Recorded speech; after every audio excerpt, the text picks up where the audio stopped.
Hello, friends, and welcome back to Scattered Thoughts, episode number 8. My name is Timothy Zaccanino. I'm going to be your host for Scattered Thoughts today, and today we're taking a look in the rear view at 2022 in Magic the Gathering and going over some best ofs and worst ofs for the year. Now, as you're well aware, this year had a lot of Magic product, perhaps too much Magic product between supplementary sets and secret lairs and standard sets and so on and so forth. So there was a lot to look over for the year. I skipped over a lot of stuff that I didn't personally engage with and tried to pick out specific cards here and there when it felt right to do so. But if you're missing something in this video, it's because I probably didn't engage with that set myself.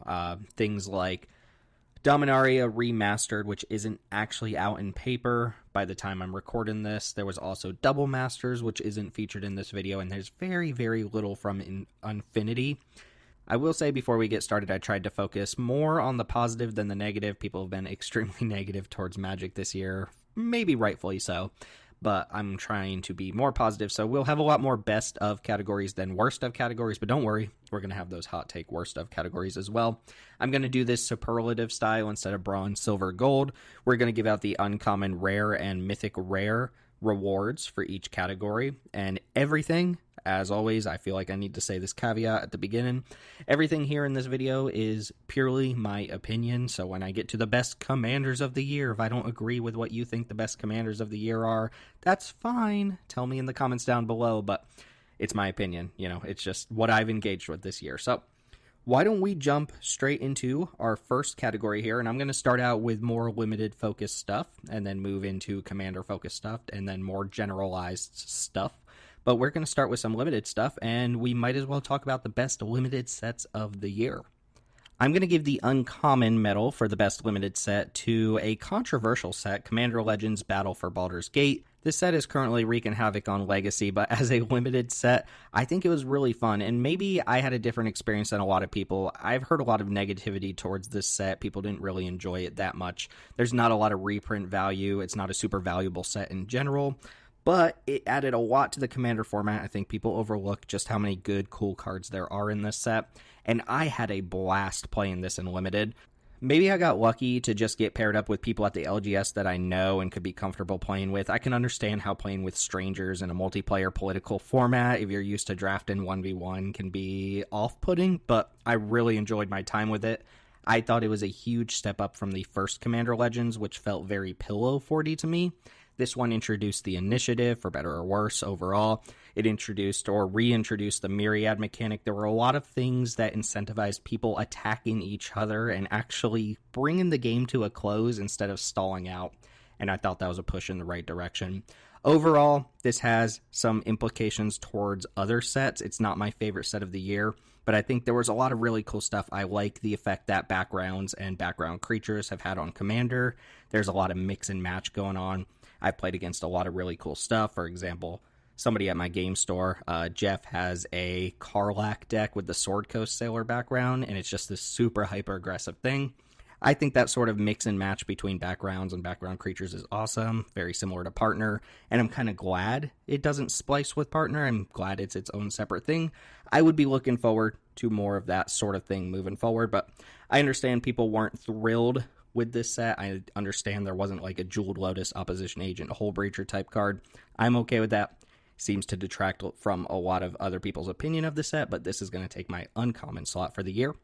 The rare and mythic rare slots are really, really close to each other, but I'm going to give the rare slot to Kamigawa Neon Dynasty. This really just blew me away. I was not expecting to like a Kamigawa set, especially considering that I didn't really engage with the original Kamigawa. It's not a super popular set in general or a super popular block.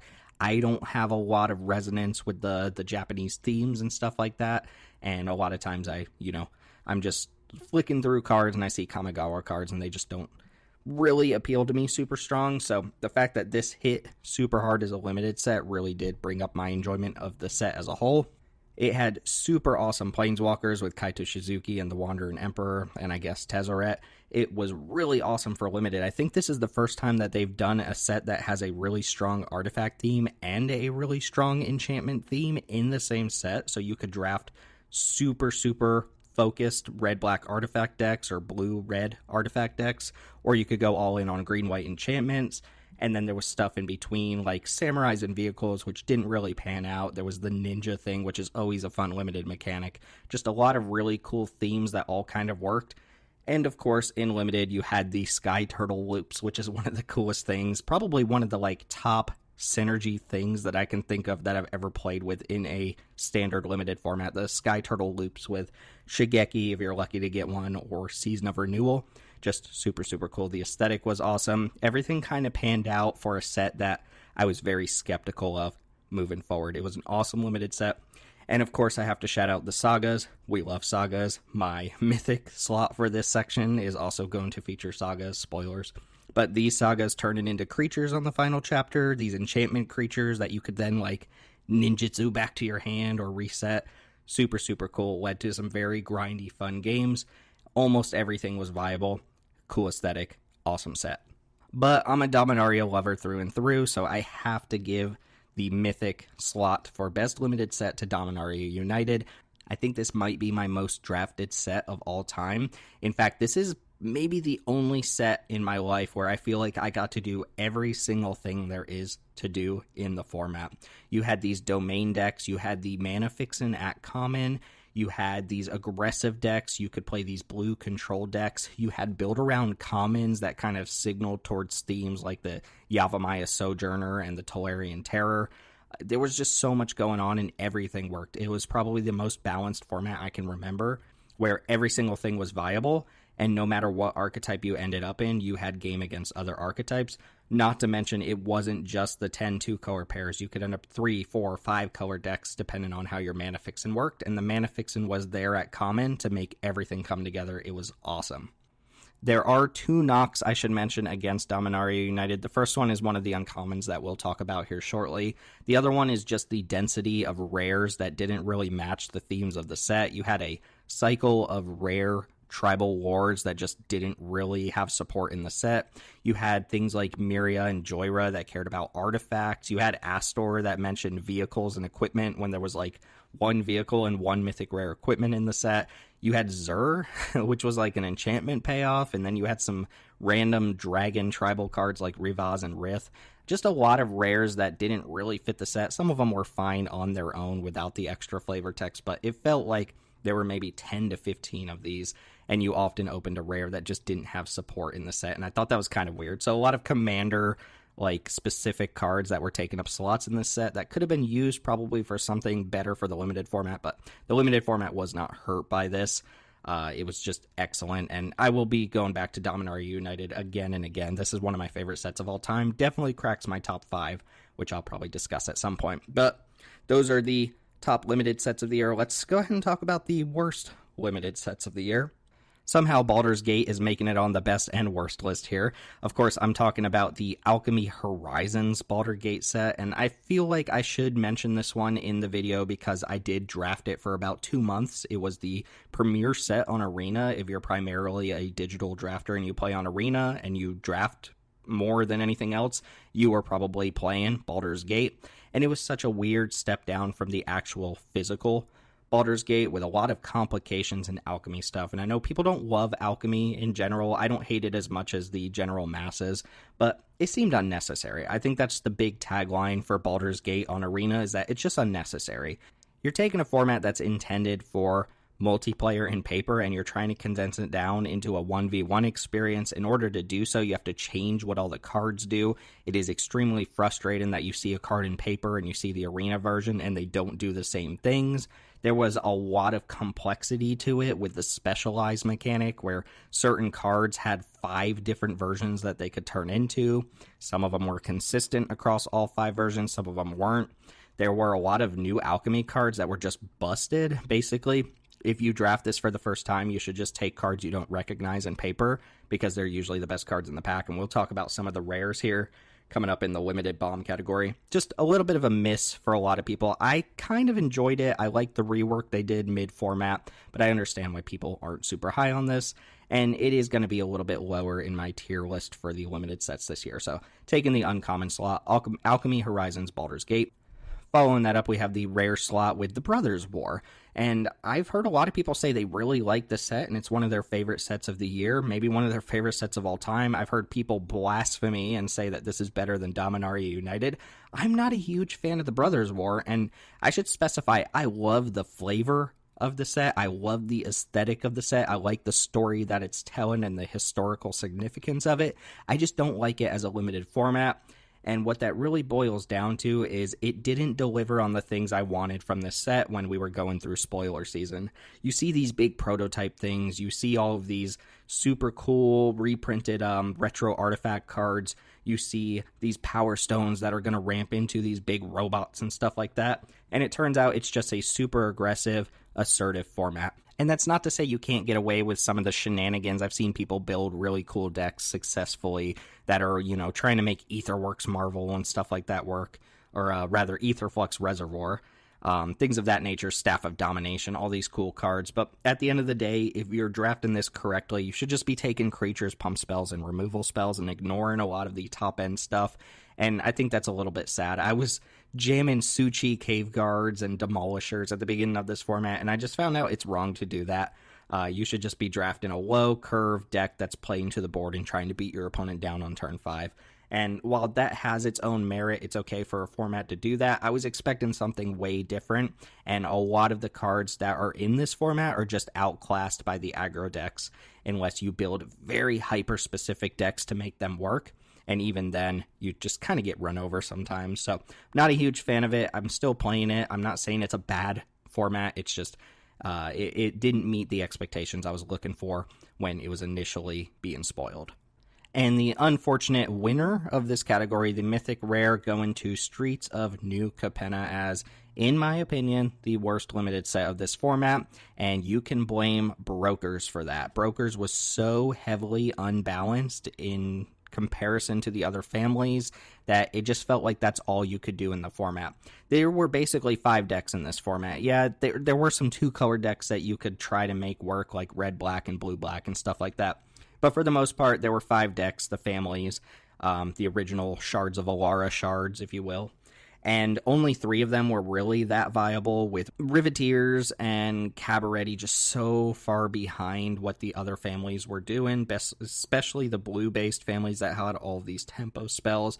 There were some really pushed commons in the set, too, between Inspire and Overseer and Strangle and the Cat Jewel Thief. Just really pushed commons that made people scratch their heads and wonder why they were so good. Normally, that's an okay thing, but it did lead to just 1 or 2 families being so much better than the other ones. If you ended up with a Cabaretti deck or a Riveteers deck that just didn't have a bunch of rares and didn't really sit in the right seat, you were almost assuredly going to get run over by the tempo-based Brokers decks. And I played a lot on Arena. Once I got up to like Diamond tier on Arena, that is all this format was Brokers versus Brokers versus Brokers. Not to mention Brokers had just busted rares. It had the shield mechanic, the shield counter mechanic, which made it really hard to kill their stuff. And their stuff was already really good. Brokers really ruined this format for me. There were a lot of cool things that this format could have been. Again, you'll see that the formats I don't really like are the ones that looked like you could do a bunch of things, and then certain parts of the format fielded them out, culled out the weaker stuff, and made it so that you shouldn't be doing those things at all. And having a family format or a faction-based format where there are only 5 factions and you should really only be trying to draft 2 or 3 of them, that is not a success in my eyes. So while I enjoyed certain aspects of it and the flavor is cool and it was really good for Commander, which we'll get to here in a couple minutes, this set was a big flop for Limited. All right, still talking about Limited here. Let's go ahead and discuss the Mythic Uncommons / Commons of the year. Normally, I wouldn't even talk about Commons, but there's one card on this list that just felt like the Mythic Common of the year, and we'll talk about that. Coming up at Uncommon, we have Behold the Unspeakable from Neo Kamigawa. This card was awesome. It was basically a plan in a can, if you will. It comes down on 5, makes it very hard for your opponent to kill you because it shrinks their board. The next turn, it just completely refills your hand. If you're running on empty, you just draw 4 cards. And then the third turn, it flips into a creature that you can use to win the game. Not to mention this whole, Spirit Saga thing that was going on in Kamigawa. You could reuse those sagas by either casting, Planar Incision to flip it back to the front side, or you had ninjas. It was really, really cool to go attack with my Behold the Unspeakable creature and then ninja it back to my hand and recast it. The game is just over at that point. It was also awesome for Peasant Cube, which I feel like I got a shout out here and there. Behold the Unspeakable is one of my favorite cards of the year, but I feel like captures the Mythic Uncommon without being oppressive, which the other two cards on this list, let's just say they're a little bit less balanced than Behold the Unspeakable was in Kamigawa. One of those cards taking the rare slot is Wingmantle Chaplain from Dominaria United. This is one of the quote-unquote mistakes of Dominaria United, which that set doesn't have very many, but we do got to mention the Chaplain here. This is the defender creature that makes birds for each defender you control when it enters the battlefield. And basically the way this worked out was Dominaria United had a full-on defender deck, and you either had a defender deck without Wingmantle Chaplain, and in my opinion it was garbage, or you had a Wingmantle Chaplain deck, which was a defender deck that had 1 or 2 copies of this card, and your deck was busted. This is the best deck of the format if you can get 1 or 2 Chaplains and a couple ways to fetch it. And the big sin of the format that a lot of people have pointed out is there is a common Shield Wall Sentinel that can actually fetch Wingmantle Chaplain. So you almost always have access to your game-winning card. There's a lot of good recursion like the Phyrexian Missionary and the Urborg Repossession. If you had a couple Wingmantle Chaplains in your deck and just a couple defenders, that was your whole plan, was to outbird your opponent. And it was very, very strong. A lot of people felt like this was a mistake, something that held Dominaria United back. I feel like it was okay, and there were a couple tools to deal with it, but it was probably the most powerful thing you could do in the format. And perhaps the best thing you could do at Common or Uncommon this entire year was just draft Inspire and Overseer in Streets of New Capenna. And it doesn't look like it. If you just put this card out in paper at face value, it looks really strong for a common, but it doesn't look game warping. I assure you, it absolutely warped the format in favor of white-based decks to a degree where Streets of New Capenna suffered because of it. This card outtempos your opponent in a format where the lead-in guild is very tempo-oriented. It always puts your opponent behind because it cantrips. For some reason, it gained a life, which isn't even a theme of the set. It's just an extra little edge that you get for your card that's already really good. And I'm not a big data boy. I don't really use 17 lands when I draft or anything like that. But I remember people saying this was in the top 10 cards of the set compared to all of the cards, including rares and mythics, which is just wild. It doesn't look busted because we had Cloudkin Seer back in, Core 2020. And the only difference between this card and that card is that this gains a life. But at Common, this card was just so game warping. It fit into the decks that were already really good and accelerated them above the top. One of the best things you could be doing in Streets of New Capenna was starting off a draft with an Inspire and Overseer. If you ever got 2 or 3, you were just game over, right? A lot of people in our Discord argued that Jewel Thief was better than Inspire and Overseer. I'm not hearing that. Overseer was the truth, and in my opinion, the best common of the entire year. Maybe not as rawly powerful as Wingmantle Chaplain, but so powerful in the deck that dominated that format that it just made the format worse because of it. And while we're on the topic of dominating cards, let's talk about the biggest limited bombs of the year. Coming in at Uncommon, we have Broker's Ascendancy. Talking about Brokers a lot at the top of this video. Broker's Ascendancy was the triple color enchantment that says all of your creatures get a +1 counter at the end of your turn. I think all of your Planeswalkers get a counter as well, but not too big of a deal there. Just, if you went 2-drop into Broker's Ascendancy, you're already getting value because it triggers on your end step, and just every turn there on out, as long as you have creatures on board, the Ascendancy makes it so your opponent can just never keep up. This card is busted. I don't really have much to say about it. It's one of those weird ones that doesn't quite get there in Commander unless you're playing a themed deck where it's good, but it's so unbeatably strong in Limited unless you just have one of those decks that can kill every single one of your opponent's creatures, or if somehow you got out of the gates faster than them. The best way to beat Broker's Ascendancy was to cross your fingers and hope your opponent doesn't draw it, because the card just absolutely dominates the game. The rare and mythic rare winners for this category are coming from the same set here. I did say I was going to mention Alchemy Baldur's Gate a little bit in this set because it did play it a lot. I'm going to have to go ahead and give the rare medal to Lyzel, Githyanki Warrior. And again, if you only engage with Paper Magic, you didn't play the set on Arena, it is worth noting that Lyzel is a different card on Arena than it is in paper. And just know that the Arena version is way, way more busted than the paper version. It's basically a giant double striker that has the specialized ability, so it can turn into one of 5 different other cards, gives you immediate value when it turns into one of those cards, and then turns that ability into an ETB, so if you ever flicker it or reanimate it, you get to do that ability again. Not to mention, the thing that really pushed this over the top was that it had a one-time protection ability that made it so that if your opponent ever targeted it with anything or tried to kill it, it just blinked itself out, and if it was already on the backside when that happens, you just get the enter the battlefield effect again. So, super busted card. It felt unfair to play against, felt very hard to deal with in the format, but still not quite as oppressive as the number 1 biggest limited bomb of the year, the Hourglass Coven. The Hourglass Coven is basically a Grave Titan on steroids, which is saying quite a bit. Grave Titan would still be a limited bomb to this day. It's basically a 6-mana 3/3 that generates 2 other 3/3s on board, but each of those other 3/3s has some sort of repetitive ability that happens every turn, something like milling your opponent, making them discard, draining them for life. You had to draft them from a spellbook, so you didn't always get the same effects every time, but at the end of the day, you paid 6 mana, you got 9 power worth of stats across 3 bodies, and 2 of the individual creatures that this generated gave you extra value turn after turn after turn. So a single removal spell did really little to stop this card from winning. 2 removal spells could get the trick done, but would still leave your opponent with one of the Hourglass Covens on board. Not to mention, it's super annoying that all of the different versions of cards that this made have the same art with different names, so it's a little bit confusing to keep them up. It's just a little bit overstated.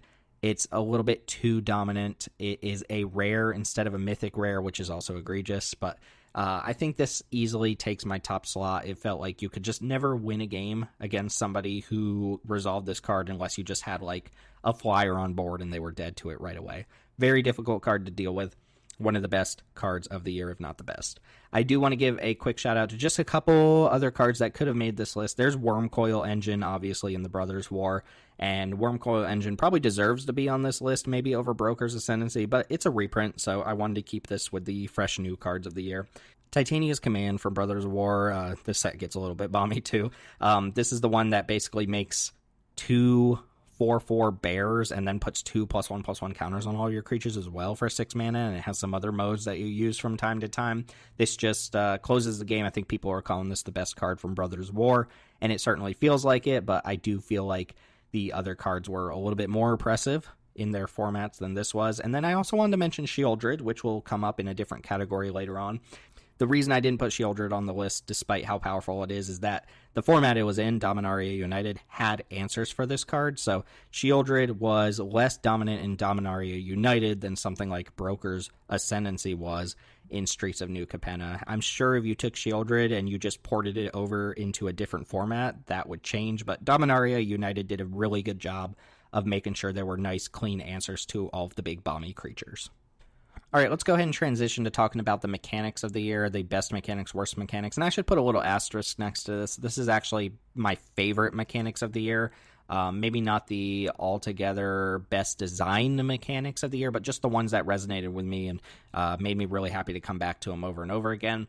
The first one, the uncommon slot, is going to go to Read Ahead. I just love sagas. If you've played with me in person, you know that I'm just a saga boy through and through. Read Ahead was a cool take on sagas. We'd already seen that with Kamigawa, with the 3rd chapter turning them into spirit creatures with different abilities. Read Ahead was a new iteration in Dominaria United, which lets you pick which chapter they start on, and I thought the design team did an awesome job of making it so that sometimes you wanted to pick Chapter 1 or Chapter 2 or Chapter 3. There were a lot of decision points. It was very relevant that you could sometimes just get the final effect right away on something like the Weather Seed Treaty, where you needed that +5/+5 bump right away, but you didn't want to telegraph it for 2 turns. I thought it was really cool. I find myself playing with sagas, like the original sagas in paper, and thinking they have Read Ahead, and then someone reminds me, oh, that doesn't have Read Ahead. You have to start on Chapter 1. I think it's really cool iteration on sagas. I would like to see more of it, even though it's kind of like a mechanic within a mechanic, so it's kind of cheating to say this is one of the best new mechanics of the year. I get that, but I really enjoyed it. The uncommon slot goes to Prototype, and as much as I'm not a fan of Brothers' War Limited, the mechanics are really cool. I'm not putting Power Stones on this list, but Power Stones are also really awesome and really balanced, I believe. Prototype was just a really cool way to get these giant splashy robot creatures, these giant artifact creatures into the set, but still make them playable. It's basically reverse kicker, and I know everything's kicker in some shape or form, right? But instead of paying extra mana to get a bigger creature, you were paying less mana to get a smaller creature. And there were some implications, the way that Prototype changed the color of the card, changed power and toughness, but they still got to keep their abilities. Again, great job. Kudos to the people who designed this, making it relevant at different points in the curve. I think this is one of the fun mechanics, one of the things I really wanted to do in Brothers War Limited, and you get to do it sometimes, but for the most part, Prototype's a little bit of a miss in Limited. You just don't get all the time in the world to cast the bigger versions of these cards, but I think the design of the cards is cool. The aesthetic of the cards is cool. It's a fun thing. The frame even looks really cool, and I'm a sucker for giant robot, giant kaiju creatures, so Prototype's a big hit for me. Finally, just a very simple mechanic coming in at Mythic here is Squad from the Warhammer 40k decks. Squad is another kicker ability. It's basically just multi-kicker. If you're familiar with Replicate, which is a old Ravnica mechanic for the Izzet Guild, this is Replicate for creatures. You get to pay some amount of mana as many times as you can, and the creature comes down and makes that many copies of itself. This is currently limited to the Warhammer 40k decks. I think it was in the Esper deck, the Greyfax, Inquisitor Greyfax deck. So Squad didn't really get the full showing across all the colors, but the Squad cards they made are pretty good, and a lot of them are really simple. One of them's a Lord that gives +1/+1 and has Squad. One of them's a creature that cantrips and has Flash and has Squad, right? Very simple designs, but a very nice, neat packaged mechanic that just works and really fits the theme of like a token deck or a go wide deck. Just a cool mechanic. I would expect to see this again. It's really strong. I don't know how tied to the Warhammer 40k universe this is, but Squad is just a perfectly designed, very easy to understand mechanic, and for that reason I'm going to go ahead and give it the Mythic reward here. Quick mention to the initiative, which did not make this list. I know a lot of people are very, very mad at the initiative right now because of the effects it has on Constructed, and there's probably some credence to that. The reason I didn't put it on the list here is I just don't like the initiative as much as I like the Monarch, and the reason is the Monarch is an extra card each turn, which is worth fighting over. The initiative gives you like a huge bonus by the time you're done with the dungeon, like the Undercity or whatever it's called, to the point where the whole game just becomes about trying to take the initiative over and over again. Everybody's trying to warp their plans around taking the initiative, and while I think that's what was intended, it does lead to some pretty stale games where just everybody is attacking the person with the initiative no matter what else is going on in the game, because they really want to get to the end of the Undercity. It's also very annoying in paper to have to track the initiative, track the dungeon for every individual player. The dungeon makes tokens like a 4/1 skeleton and treasure, so you got to track those as well. It's just a lot of upkeep and paper that's more annoying than I think it is awesome. I don't hate this mechanic. I understand it has implications in Constructed, but it's not one of my favorite mechanics of the year. Power Stones, just very quick, simple. I like these. They're cool. They're not quite splashy enough to make this list, but wanted to mention them.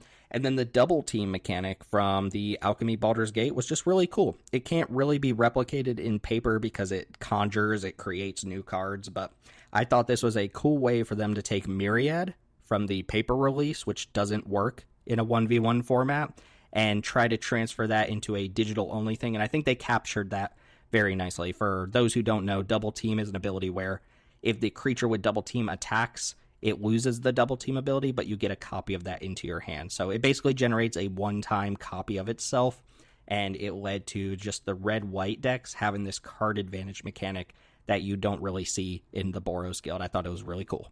All right, again, we're not talking about a lot of worst of categories here, but I am going to talk about the worst new mechanics of the year. And again, that's kind of code for my least favorite mechanics of the year, not actually the worst design mechanics. The uncommon slot here just goes to something that's a little bit boring, Enlist. Enlist from Dominaria United was supposed to be a modern take on banding, but banding's not cool enough or resonant enough that we really needed that in the first place, and the Enlist cards just aren't that exciting. Most of them weren't very good and limited. There's only 2 rares, and they don't really have that splashy of effects or anything like that. It's just a very forgettable mechanic that is basically combat oriented, limited focused, didn't really have cards that made it feel like a special thing. I could take it or leave it. I don't think it's a bad mechanic. It has some rules upkeep that's kind of annoying, but for the most part, it's just forgettable. The uncommon slot goes to Alliance, which was the Cabaretti family mechanic in Streets of New Capenna. Look, this has been done before. Putting a name on it and assigning it to one of the guilds or one of the families doesn't make it that much more exciting. In fact, if you go to the original Modern Horizons, the green-white limited mechanic was Alliance. It just didn't have a name, right? So this isn't a new thing. The other family mechanics, for the most part, were pretty cool. You had, like, shield counters. You had Connive. You had Blitz. I forget the other one that's coming off the Casualty for the Maestros. And then you had Alliance for Cabaretti, which is fine. There's nothing offensive about it, but it's nothing new, right? It was just a thing that already existed in Magic, didn't have a name, and was assigned to this family, this guild. And again, just doesn't resonate very much, doesn't feel like a unique thing. I am extremely confident in my mythic answer for the worst new mechanic, and I think this actually is just the worst new mechanic, not my least favorite. Stickers from Unfinity. I hate these so much, and this is a little bit of an aside, but I already kind of have this mini phobia of stickers and band-aids and things that, like, stick to my skin, so this is especially kind of annoying for me and kind of a turn off for me. I hate the sticker mechanic. Look, I can take the attractions and all the other stuff they included in Unfinity. I know the whole Acorn versus Silver Border thing is controversial, but stickers, just the biggest miss in the world. I think the best decision they made was making it so that you can't put stickers on your opponent's cards. You can only put them on cards you own. But I just don't want to sit there and peel a sticker off of a supplementary card, put it on my card, and then have to take it back and put that sticker back on the, like, sticker card. It's going to get dirty and gross and stuff like that. Not a fan. Hate this. I think a lot of people might be there with me. If you're a sticker fan and you want to defend it, go ahead. But I think this is just the absolute worst mechanic that they made this entire year. Okay, I got my sticker rant out of the way. Let's talk some Commander stuff. So the best set for Commander, and every set's kind of good for Commander in its own way, but I picked out 3 here that I think were slam dunks for Commander. The uncommon medal is going to Battle for Baldur's Gate, the paper copy, obviously. As much as people poo-poo this set, there is a lot going on here. There's a lot of new cards that are added to the format that I think are good. There's a lot of new commanders, especially when you think of the flexibility between backgrounds and legendary background creatures. There's a lot of really good reprints. You know, people say there's not like $20, $30 cards, so there's nothing worth opening, but you got to remember that they reprinted the Battle Bond lands. They reprinted good cards like Blade of Selves, Basilisk Caller. There's a lot of good reprints in here. Bramble Sovereign was in here, but that brought the price of those cards down, so obviously when you open them, they're not worth that much. I think people get a little bit too caught up on there not being super game warping cards like Jeweled Lotus, Opposition Agent, Hull Breacher, and I seem to think that's a positive thing for the format, where other people use that as a knock against it. I get that some people don't like the limited format. I get that some people don't like the initiative. I get that people were hoping there would be more valuable stuff in the set. All of those are valid arguments, but I think overall there's a lot of playable cards in here. There's a lot of good political cards and stuff like that. I think it's a cool set, and I'm going to go ahead and say it's one of the best sets for Commander. Definitely not the best, though. The rare slot is going to go to Streets of New Capenna. Look, as much as I don't like this as a limited set, that's not a reflection of my opinion on the set as a whole. I think Streets of New Capenna was a slam dunk for Commander. In fact, I'm just going to go ahead and list off a bunch of cards here that are playable in Commander that came from Streets of New Capenna, whether that was the main set or the Commander decks that accompanied it. We got the Remain in Triomes, which was a huge, huge win for the Commander format. We got a bunch of 3-color legends. We got Ledger Shredder, Giada for Angel Tribal. There's Titan of Industry, Jetmir for the Naya Go Wide decks. Gala Greeters is a cool recursive mana dork type card. Jaxis, Henzi Toolbox Tori. There's Anhelo, which has this Grixis Sacrifice theme. Ginny Faye for Naya tokens. Rabble Rousin's a good standalone card. Halo Fountain as a new win con. Professional Facebreaker, awesome name, good card. Witness Protection, awesome name, decent card. Beamtown Bullies, Tivit, Seller of Secrets, one of my most hated cards from the year. The new Ascendancies, Charms, and Confluences, which you can always fill out a 3-color deck with. That's a lot going on, and that's just random cards that came to mind as I was thinking of Streets of New Capenna. If I look through the set, there's probably even more than that. So, New Capenna, big win, obviously. Finished out the cycle of Triomes, which was a big hit, but just a ton of legendaries to work with and a ton of 3-color cards for your multicolor decks, and a lot of good standalone monocolor cards as well.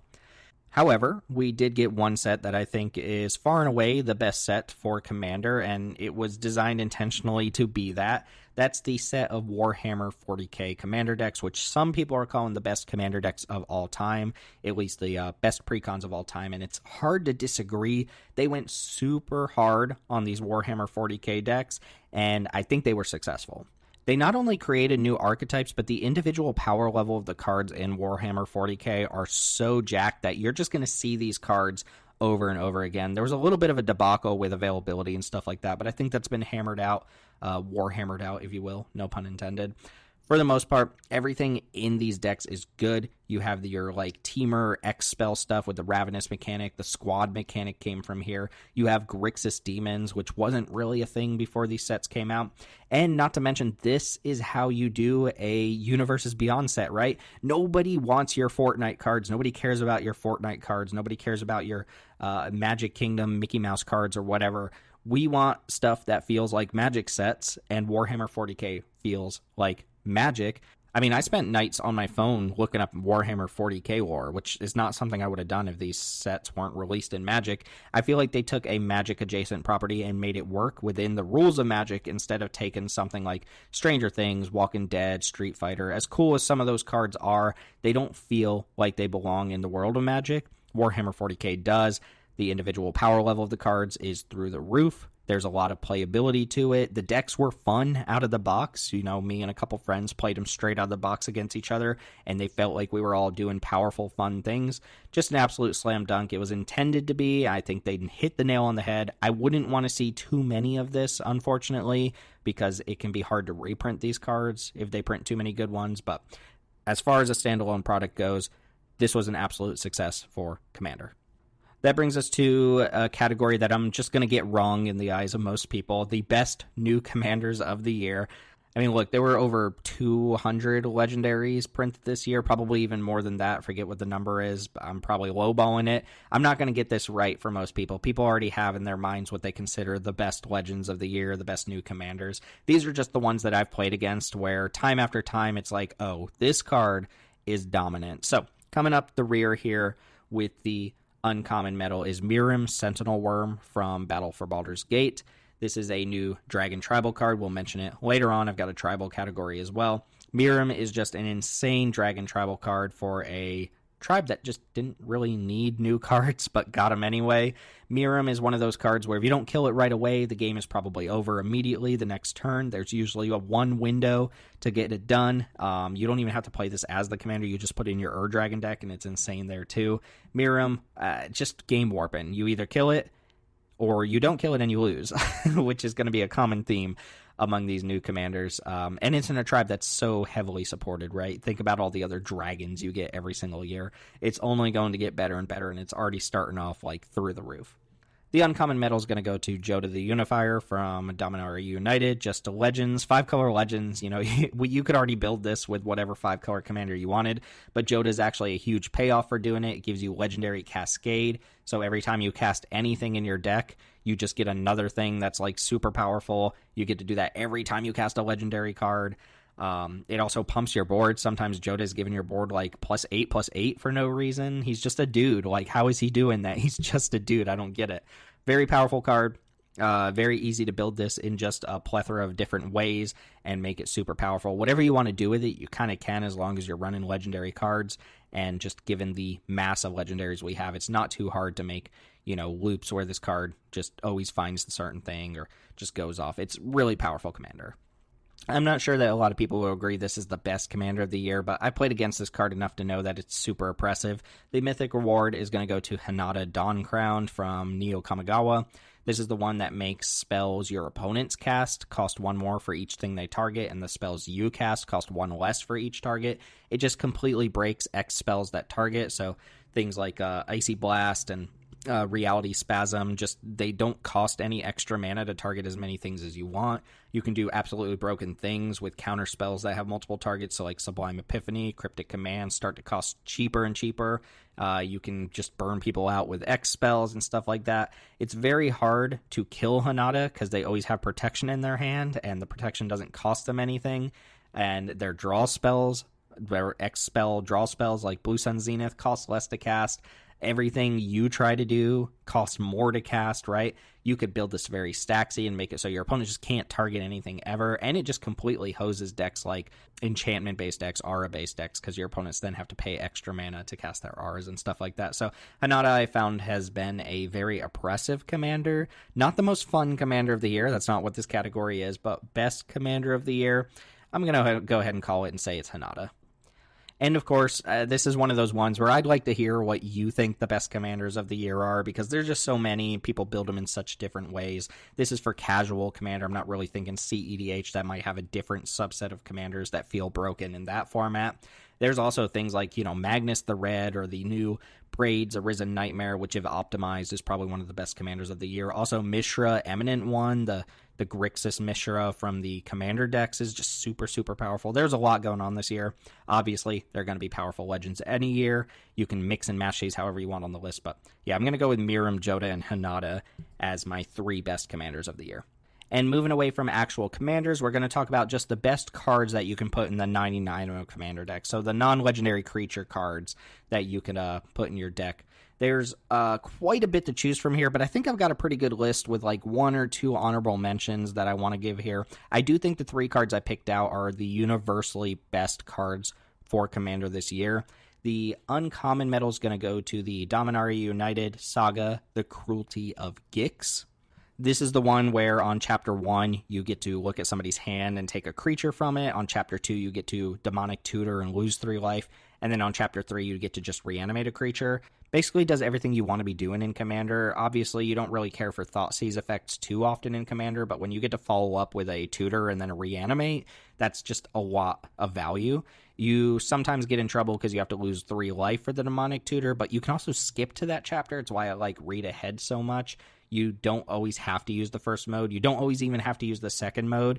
If you just need to reanimate something right away, you get to do so. So it's a lot of value all packaged into one card where you get flexibility on how you're using it. And usually that first mode matters too. You're going to strip a very important card from somebody's hand and see what kind of disruption they have. So I think Cruelty of Gix is one of those cards. You could just throw it in a black deck. If you've got 99 cards and you just need to fill out 1 more card, just throw the Cruelty of Gix in there and it'll get the job done. It'll be good. You don't really need to be playing a specific kind of card, just generically powerful. I was hoping to kind of diversify the colors on this part of the list, but I do think Black Market Connections takes one of the slots for best commander cards of the year. This is the enchantment that lets you pay life on your turn to make a treasure token, pay life to draw a card, or pay life to make like a 3/2 changeling. That's just a lot of things that you can do.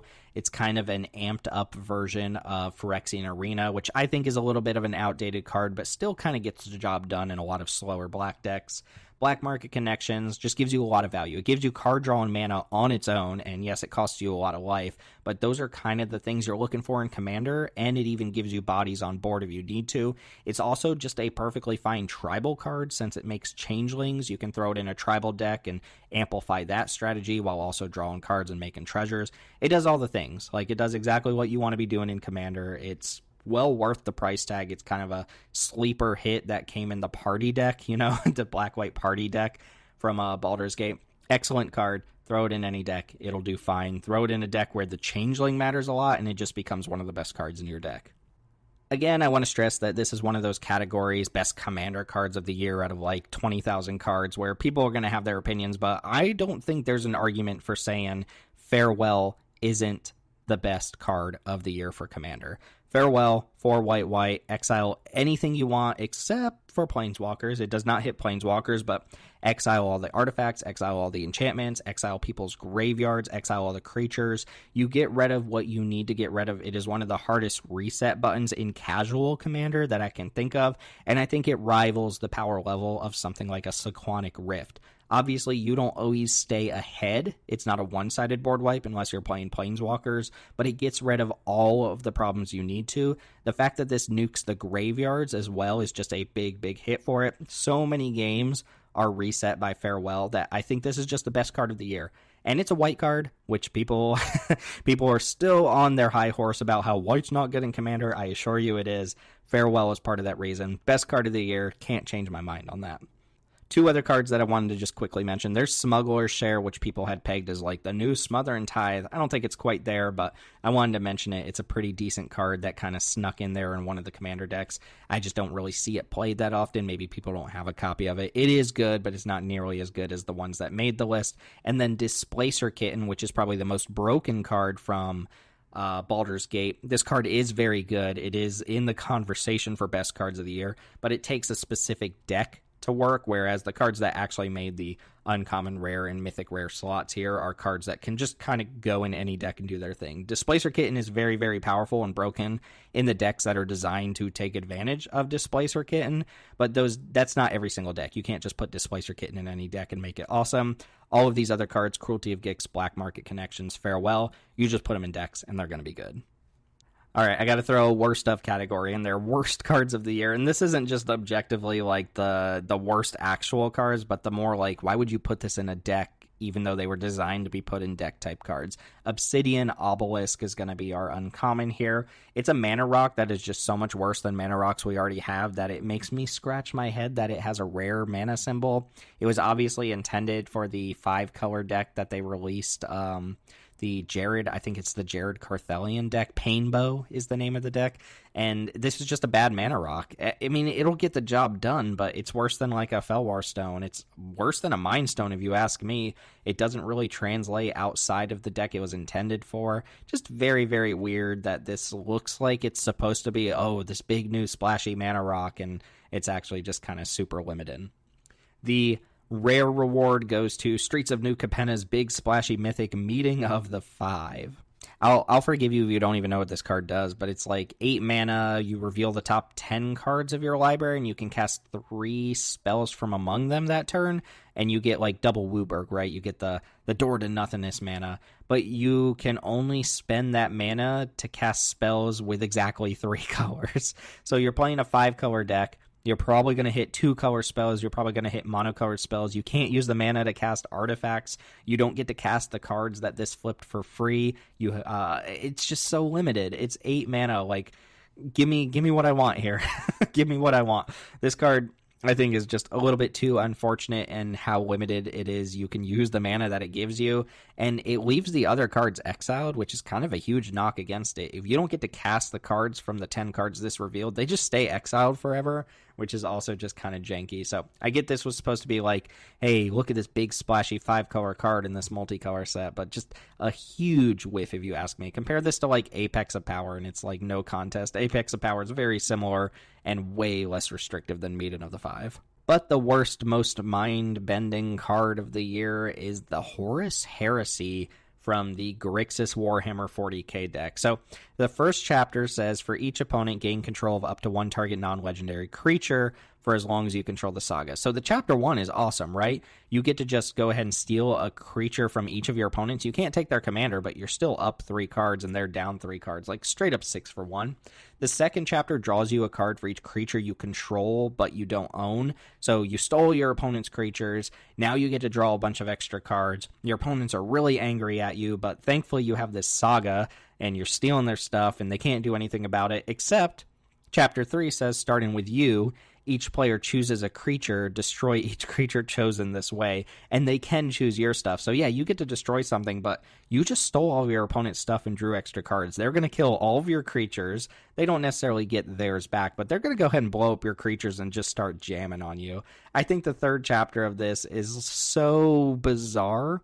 It's like they were building up to this big finish. This was supposed to be your big flashy card, and then the third chapter is like, oh, you should penalize me for doing this now. Go ahead and blow up all my stuff. So I think a lot of people were scratching their heads when this one came out. It's still kind of powerful, especially if you can get rid of the saga before chapter 3. It does just straight up steal 3 creatures and draw 3 cards if nothing else happens. So there's some merit to it. But that third chapter was just like, wait a minute. I just made all of my opponents angry, and the third chapter of this card is going to give them the tools to pay me back for what I did to them, right? Very bizarre. Play it if you want. Let me know how it works out, but I'm not super into this one. This one seemed a little bit weird to me. Let's talk about some overhyped cards next. The cards that everybody, when they were revealed, were like, oh, this is going to break the format. Look how good this is. Look at the price tag on this card. And then it turns out, they're just fine. I'm pretty confident in my top 2 slots here, the rare and mythic rare. The uncommon could have gone to a bunch of other things, but I'm going to go ahead and pick Plaza of Heroes here. People seem to think this was like a must include for every single commander deck out there, and it's just okay. I don't think there's anything wrong with this card, but I think people are viewing it as like a staple, and it's just not that. The fact that you have to pay 3 mana to protect your legendary creature, which is presumably the reason you're playing this card, is because it says the legendary creature on it a lot. 3 mana is a lot to hold up forever if you need to protect your commander. A lot of times your opponent's just going to wait till this is tapped or you don't have 3 mana and then kill your commander. So unless you just really, really need to protect your commander and your whole deck is built around it, you don't need to add this to your deck. It's decent protection, but other than that, it's just, mana fixing. It's just like any other land. It's pretty free to put in your deck, so I get why people are kind of gaga about this. There's no real downside to it, but I think people are overstating how good the 3 mana tap ability is. It's just, it's decent, but it's nothing more than that. This card is not a staple by any means. When Dominaria United was spoiled, people were losing it over Timeless Lotus. This card is just kind of whatever. It's 5 mana for an artifact that taps for 1 of each color, but it enters the battlefield tapped. You know what people do when your permanents enter the battlefield tap and they threaten to make a bunch of mana? They blow them up.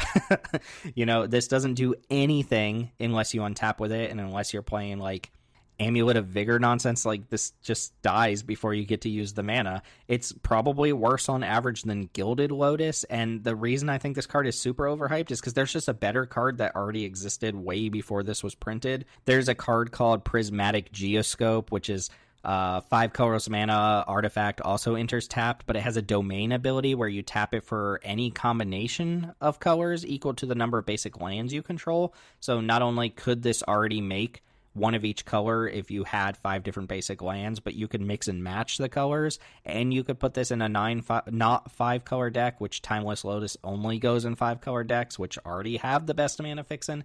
Look, Timeless Lotus, it's fine. Go ahead and play it if you want, but it's not worth the price tag. It's not revolutionary. It's not that exciting. It is just a good mana rock in a 5 color deck, and it's extremely replaceable. You know what? Prismatic Geoscope is like $2 or $3. Go ahead and get one of those instead.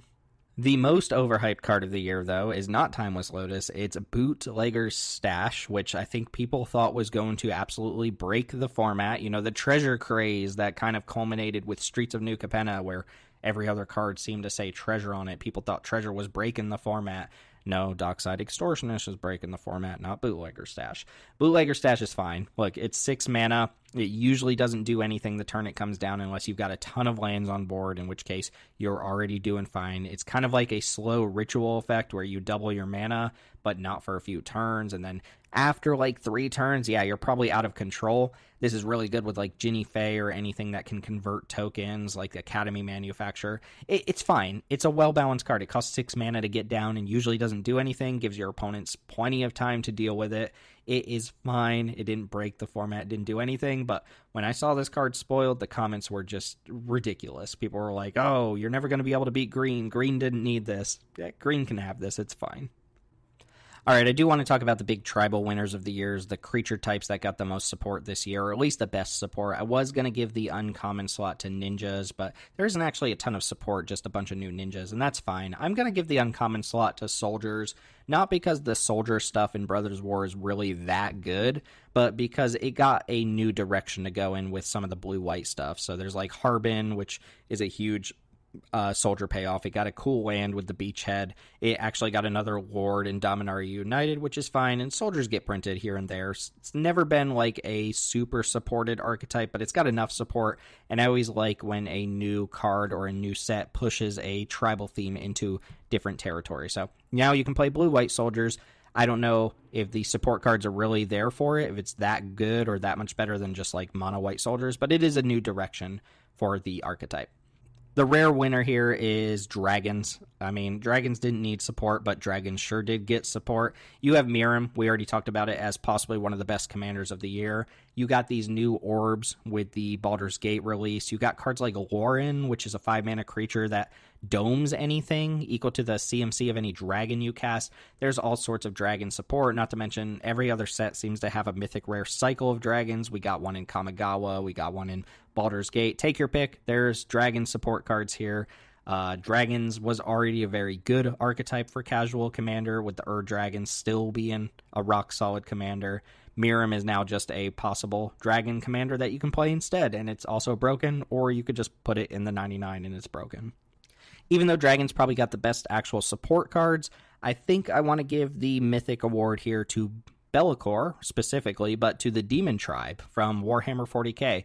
Just like with Soldiers, the Be'lakor deck decided to push demons into new territory by adding blue to their color identity. So we got blue demons, not that many of them, but now you have a reason to put like counter spells and blue interaction in your demon deck, and Be'lakor is probably just the best straight up demon tribal commander that you can play now. Prior to this, you could play one of the Kalias, you could play Rakdos the Showstopper, but Be'lakor I think is going to be the de facto demon tribal card moving forward until we get something else. Plus, there's a bunch of good demon support cards in the deck. There's things that make demons cheaper. There's things that find demons from the deck and put them out for free. Lots of cool support here for an archetype that didn't previously exist. Yes, demon tribal decks were a thing, but Grixis Demons is now a thing thanks to these Warhammer 40k decks. Let's talk about the best cycles of the year. Cycles being when there's one of each color, a card of each color, and they all have like a unified theme. The Ancient Elder Dragons are going to take the uncommon slot here from Baldur's Gate. These are fine, splashy, super cool looking mythics. I like when mythics look like this, when they're giant creatures that have these super splashy effects, but they're easy to kill. Like, none of them have hexproof. They don't have Ward 4 on them, right?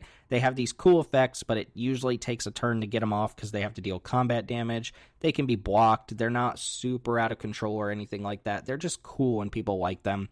I don't mind the D20 die rolling stuff as much as some people, but some people seem to hate it. That's fine. I think these cards are cool, and one of the biggest appeals of Baldur's Gate. I mean, this is what Dungeons and Dragons is, right? Dragons and rolling dice. This captures the flavor of Dungeons and Dragons perfectly. Just a very tame cycle of Commander playable cards that I think people got excited for. And yeah, they made their mark on Commander. They're usually pretty good once they hit the battlefield. The rare award goes to the Defilers from Dominaria United. Just a cool take on Phyrexian mana without actually introducing Phyrexian mana back, which is a known broken mechanic. These were not all created equal. The black one's kind of lackluster. The white one's kind of laughably bad outside of like a dedicated soldier deck. But the green Defiler, the blue Defiler are really good. The red one probably has a place in certain like burn-based decks and stuff like that. I think it's really cool that it gives this Phyrexian mana kind of mana ramp to colors that don't otherwise have it. Like the blue one can make your blue enchantments cheaper by paying life instead of mana. And that is kind of pseudo-ramp, even though blue decks don't usually have a lot of blue pipped enchantments, but making your Mystic Remora free, letting you cast Propaganda for a mana cheaper, that sort of stuff matters. The green one is obviously the standout, putting a counter on all your creatures whenever you cast a green permanent. It's easily the most pushed of the cycle, but I think the cycle is really cool without being too powerful. That's where I like my cycles to be. However, the obvious winner of this category is going to be the Channel Lands from Neo Kamigawa. These are extremely good in Commander. They do have a downside, and it's hard to see that if you don't play Constructed. The downside is that these are legendary, which means when you put them in Standard, when you put them in a Constructed format, you sometimes get hurt by drawing multiples and not being able to play one as a land because of the legendary rule. Of course, in Commander, we don't care about that. Our format is singleton, so you never draw two of these anyway. They are just free to play. Even the red one, which I think is objectively the worst one, all it does is make 2 1/1s.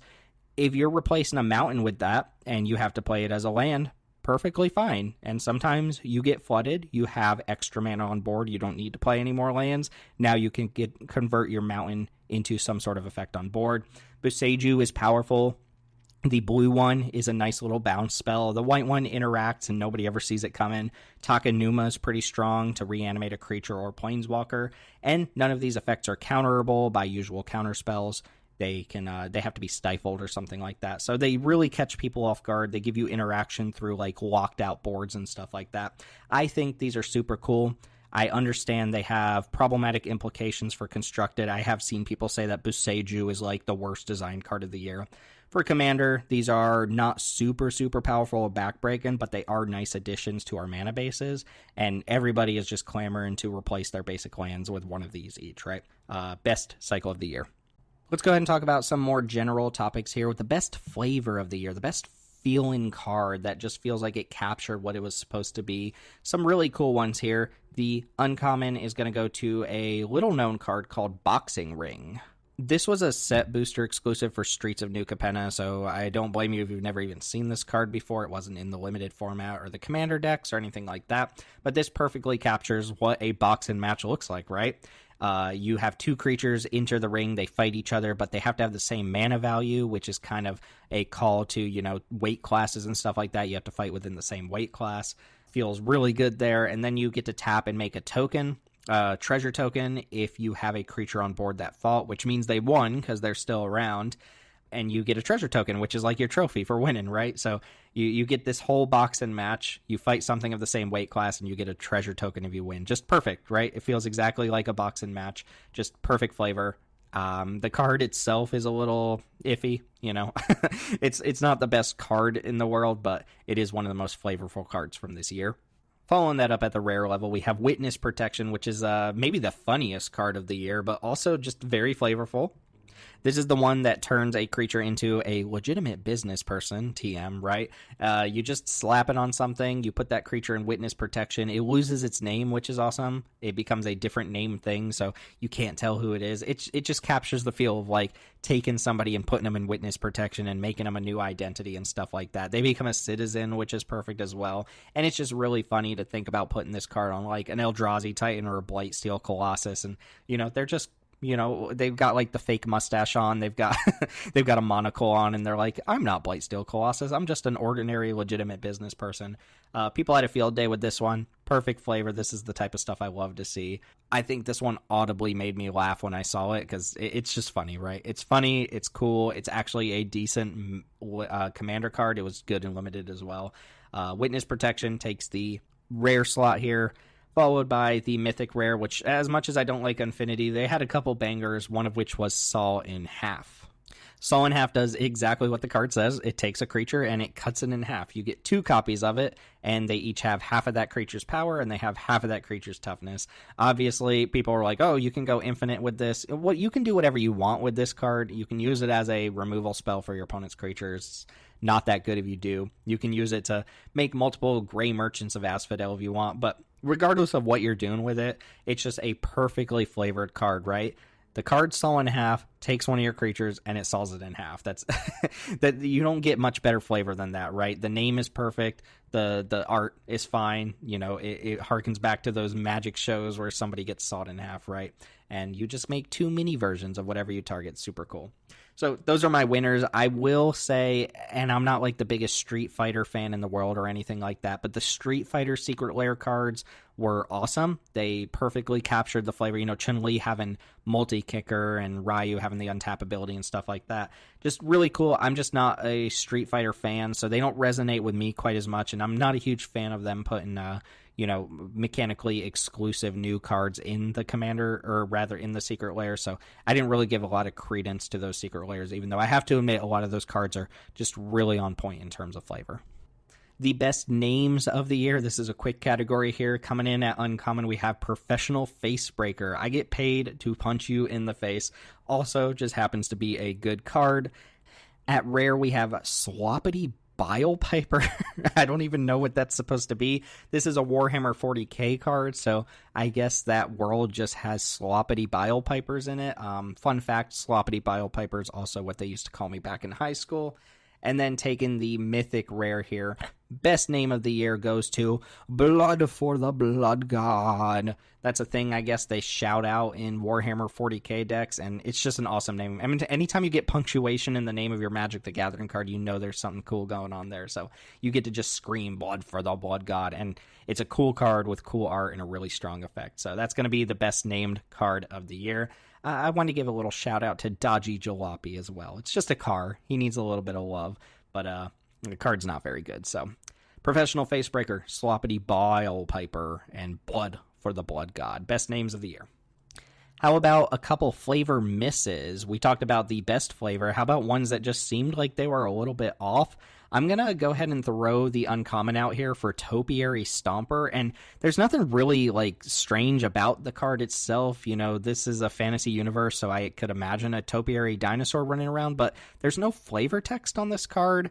It doesn't really show up in the lore. Why is there a giant Topiary dinosaur in the streets of New Capenna? You know, this is the crime world where people are stealing from each other and murder is happening around every corner. There's just no context for there being dinosaurs, and let alone dinosaurs made out of, like, giant bushes and stuff. So I think this card is one that could have highly benefited from having a little bit of flavor text. Card's perfectly fine, but what is it doing here? I have no idea. The rare flavor miss is going to go to Lightning Bolt, specifically the alternate art from Baldur's Gate. Again, fine art. There's nothing really wrong with it, except for the fact that Liliana is casting Lightning Bolt. There's no context for this. It just looks like Liliana is casting this red spell, and Liliana's a black planeswalker. So while the art is perfectly fine, the lore doesn't really make sense. So if you know why that's the case, please let me know, because it always made me scratch my head. Why is Liliana on this Lightning Bolt? You know, shouldn't she be on a black card, or shouldn't this be Chandra or something like that? Also, was Liliana ever even involved? Is that Liliana at all? Is that what the mistake is? I have no idea. Lily casting a Lightning Bolt just seems completely off to me. However, the biggest flavor miss of the year is going to go to another Streets of Capenna card, unfortunately, Cement Shoes. When you think of cement shoes, what do you think of? You think of, like, putting them on somebody and making them sleep with the fishes, right? And they sink to the bottom of the ocean. This cement shoes, you just put it on your own creatures and they can't move. They don't untap, right? That's all they do. They don't lock down your opponent's creatures at all. They don't interact with your opponent's creatures at all. You can only put cement shoes on your own creatures, which, why would you do that? This should have been the type of equipment that you put on your opponent's creatures and it locks your opponent's creatures down. Instead, it somehow gives one of your creatures +3/+3 and just makes them, I guess, unable to move, is the flavor of it. That's not really the flavor of cement shoes and, you know, the crime trope and stuff like that. The idea is you're throwing them in the ocean and they're sinking and they are going to die. They didn't really capture that flavor here. I think this was just a big miss of a card, and it didn't help that the card was, like, completely unplayable and limited as well. Next up, beauty is in the eye of the beholder, but I wanted to talk about my favorite art, or the best art of the year. Again, best art is in big quotes. This is actually more of just the art that I really appreciated from the year. One of my personal favorites that I'm going to go ahead and give the uncommon award here to is Reinforced Ronin, specifically the alternate art from Neo Kamigawa. It depicts this lonely mechanical samurai in a snowy field. It's got this Sekiro vibe to it. It's just really cool piece that really highlights, you know, the samurai aesthetic of, you know, the lone warrior and stuff like that, and also just really makes the mechanical aspect of Kamigawa shine, where, you know, the creatures are modified, the humans are modified and stuff like that. Really cool piece. The rare is a step in a completely different direction. This was the Secret Lair version of Bearscape, and I'm just going to put the art on screen. This one speaks for itself. It's taken a card from, 20 years ago and putting a new spin on the art, and, well, I mean, there are certainly bears in that art, right? The final one, the mythic here, is going to go to Heritage Druid, specifically the Secret Lair Heritage Druid.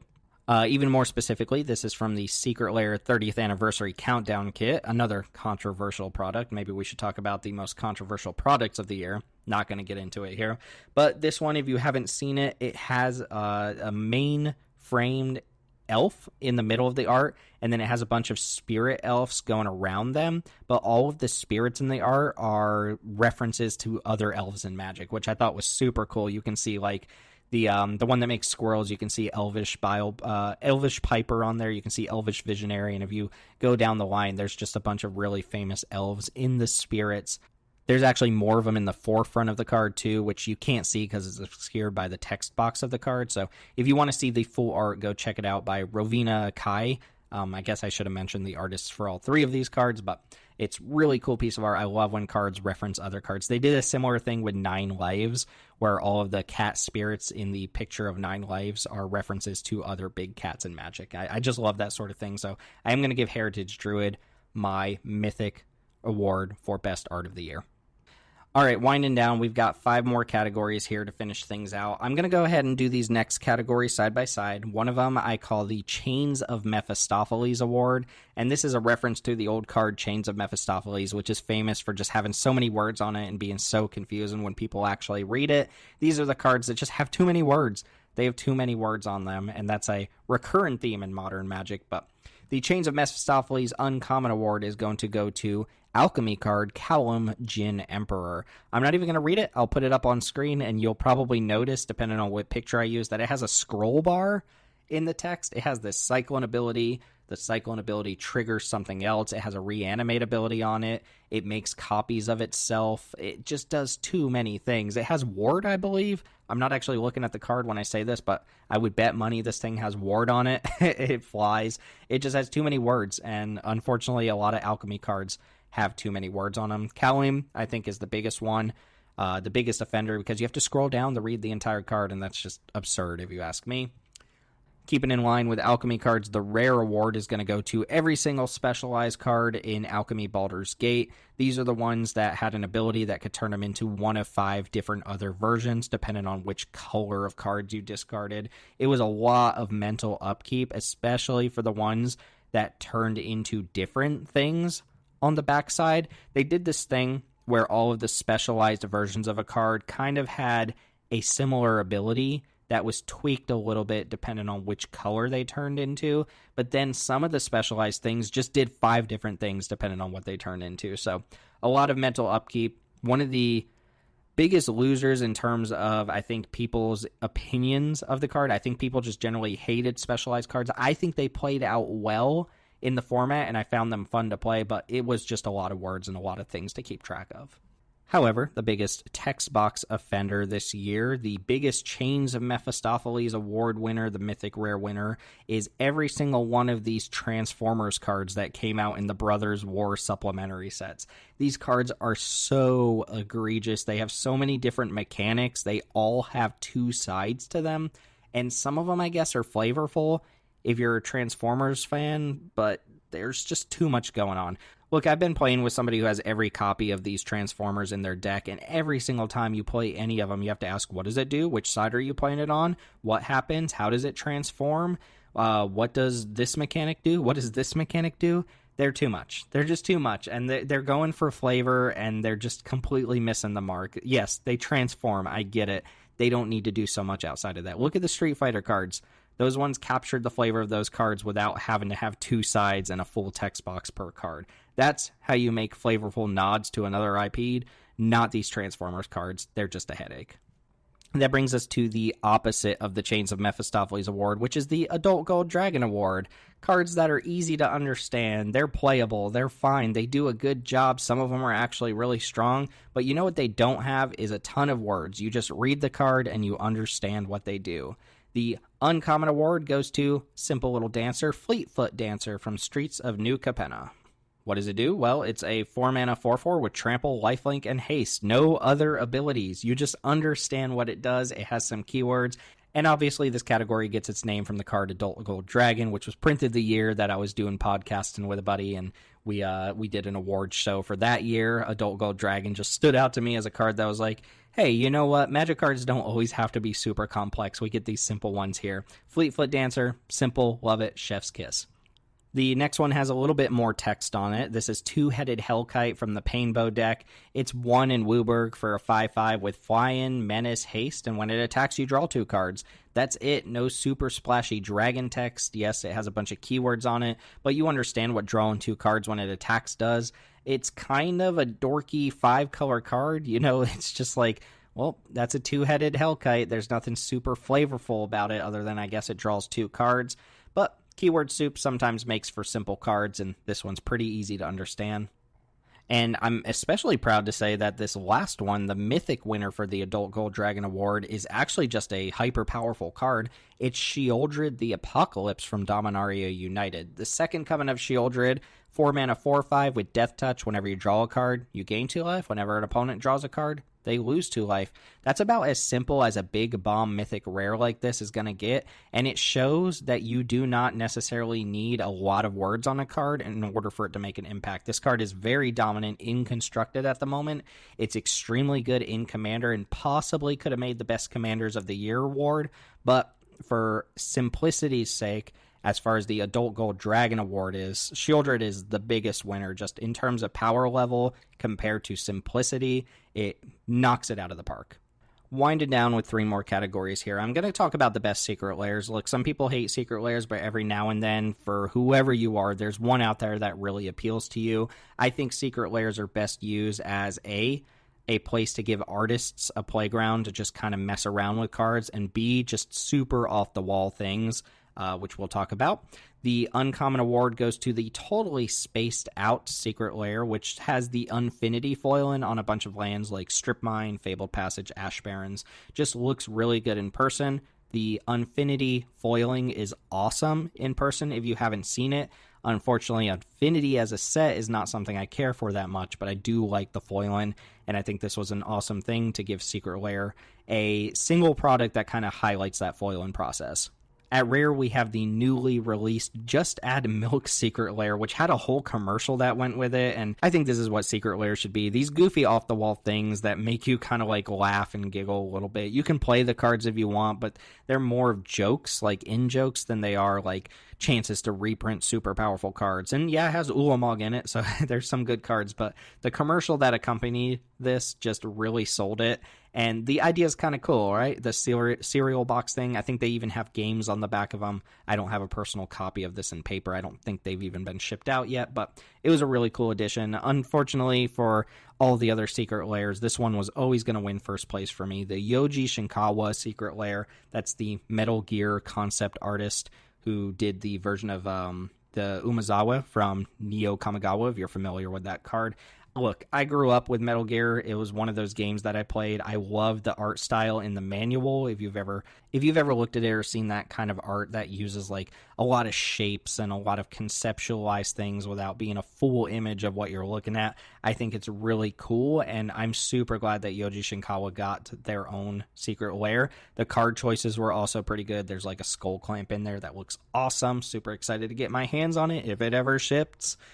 This one was going to win for me. I know some people really like the Junji Ito one, and, you know, respect where respect is due. That one's awesome, but I'm more of a Yoji Shinkawa than I am a Junji Ito, so I think there were a lot of really cool Secret Lairs. I tend to collect a lot of these. The Yoji Shinkawa one was the big winner for the year for me. Speaking of personal appeal, one of my last categories here, my personal favorite new cards from the year.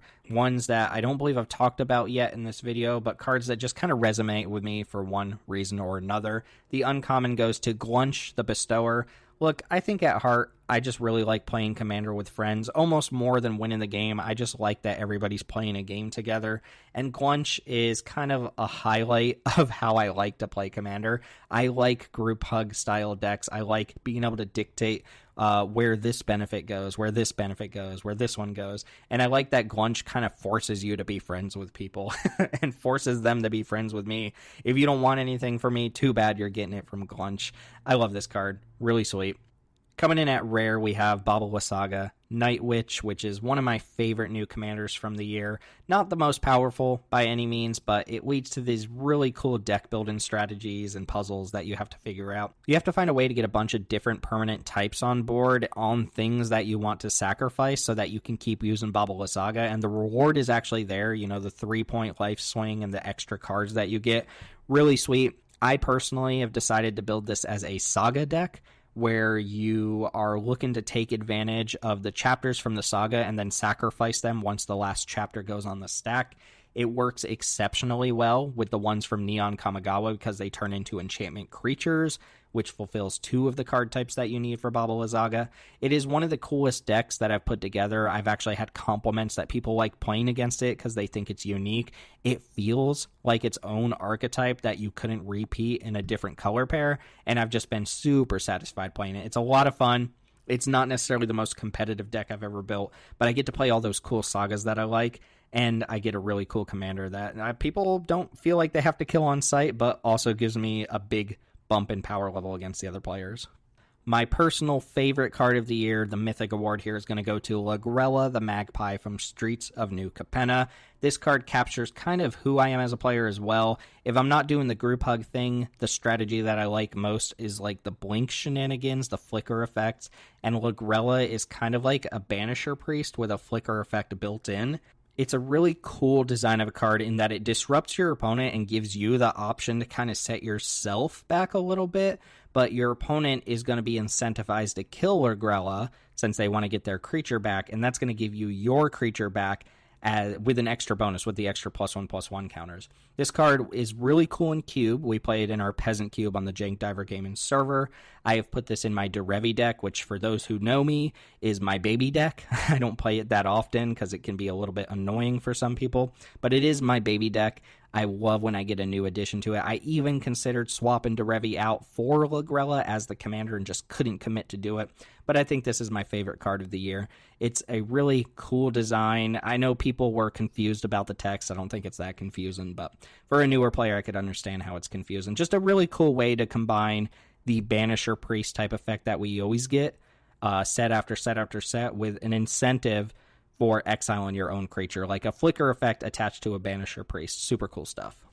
And the final, most important category, one that I did not want to leave the video without, the top 3 cards this year that go infinite with Devoted Druid. The uncommon award goes to Luxior, Giada's Gift, for its ability to go infinite with Devoted Druid. The rare award is going to go to the God, Merkle, Lord of Bones, which has an ability that can go infinite with Devoted Druid. And then finally, the best card in this category, the Mythic of all Mythics, goes to Swift Reconfiguration for its ability to go infinite with Devoted Druid. But hey, at least the Druid gets cup holders. Okay, that's it. I swear every episode of Scattered Thoughts is not going to be this long. The last one I did was just talking about a bunch of cards. This one's talking about a bunch of cards. We'll get back to some of the shorter episodes after this one, but hey, it's worth looking back at 2020. For what it's worth, they did put out just an astronomical amount of product this year. Sorry if I didn't talk about a category you wanted me to talk about, or if I didn't talk about a format like Constructed. I don't have a lot of experience with that, so it's hard for me to say, oh, this was the best card for Standard, or this was the best card for Modern, this was the best mechanic of the year. I had to stick to Limited and Commander because that's what I play, but I hope that you will chime in with what you think the best cards are or the worst cards in these categories, and I hope you'll be constructive about it if I didn't necessarily agree with your favorite commanders of the year or your favorite mechanics or limited sets of the year. So let me know what you think about these categories. As always, we are a Cube-focused Discord group.